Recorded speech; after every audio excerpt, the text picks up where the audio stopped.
Generally హీరోలకి అభిమానులు ఉంటారు, నాగవంశి గారికి కూడా అభిమానులు ఉంటారు అనమాట.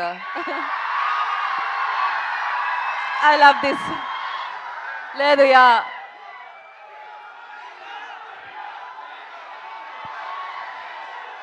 ఒక్క నిమిషం మాట్లాడాక మనం ఆ జోష్నిద్దాం తర్వాత. డైలాగులు బాగున్నాయా? పంచులన్నీ పేలినాయా? సినిమా అంతా అలానే పంచులు అన్నీ చక్కగా పేలుతాయి.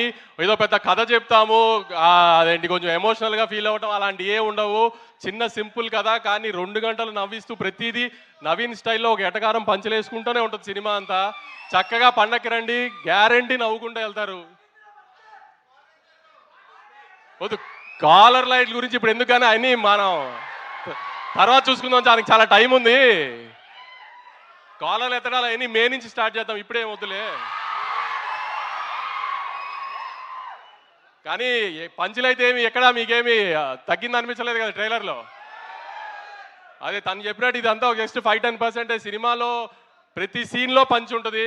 లాస్ట్ పావు గంట తప్పితే సినిమా అంతా నవ్వుతూనే ఉంటారు. ఎట్టి పరిస్థితిలో నవీన్ అయితే డిసప్పాయింట్ చేయడు. తను అన్నట్టు 1-2 సంవత్సరాల నుంచి ఒకటే కథ మీద కూర్చుని రాస్తూనే ఉన్నాడు. ఎంత ఫైన్ ట్యూన్ చేయగలిగాడు చేస్తూనే ఉన్నాడు. ఆడియన్కి చిన్న ఇబ్బంది పడకూడదు ఇది అది అని అన్ని ఎలిమెంట్స్ కవర్ చేశాడు. కొత్తగా ఆమె ఇప్పటిదాకా ఎక్కడ రివీల్ చేయనట్టు ఒక చిన్న ఎలక్షన్ బ్లాక్ కూడా ఉంటుంది, అది ఫన్ టోన్లో ఉంటుంది అంతా. సో అన్ని పండక్కి ఒక సినిమాలో, పండగ సినిమాలో ఏమేమి కావాలనుకుంటారో గత ఇన్ని సంవత్సరాలుగా చూస్తున్నప్పుడు ఒక సోగ్గాడి చిన్న నుంచి కానీ, ఒక అలవై కొండపురంలో కానీ, ఒక సంక్రాంతి కోసంలో కానీ అలాంటి అన్ని ఎలిమెంట్స్ కలిపి ప్రాపర్గా ప్యాకేజ్ చేసాము. ఖచ్చితంగా మీరు డిసప్పాయింట్ అవ్వరు అనుకుంటున్నాను.